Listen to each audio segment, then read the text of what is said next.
Today's video, I want to talk about keeping an open mind and always being ready to accept feedback and criticism.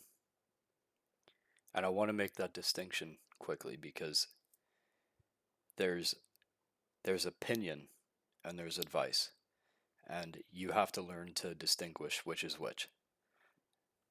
Opinion is definitely not advice. Um, but I think that a closed mind is doomed to fail. You have to you have to be conscious of the fact that you're not always going to be right, and you're not always doing things as well as you think you may be. There's a there's a special balance there between, you know, knowing how good of a job you're doing or how bad of a job you're doing. Um, because you want to be you want to be confident when you're doing something well, but you don't want to be overconfident, and you also don't want to be, you know, underselling yourself if you're doing a good job, because you have to give yourself some credit. But back to the point at hand, um,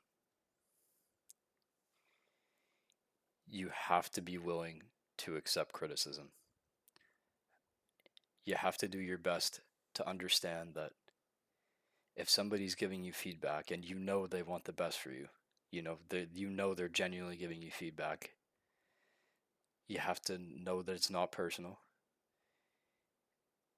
and you have to swallow your pride almost and accept it. And it's really easier said than done a lot of the time.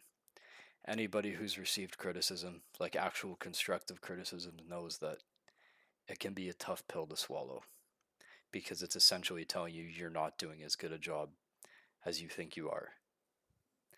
But getting over that hurdle and accepting it is the first step in becoming better. Um, so it's this one's easier to talk about than to put into practice. Um, it's something I've struggled with, but I'm slowly getting better at over time, is accepting feedback, and implementing it. Because after you get over the shame of accepting it, you realize that, wow, this actually helped me. So just just be somebody who's willing to accept feedback, because I think in the long run it'll make you better. It'll make you a lot better, even if it's tough in the moment.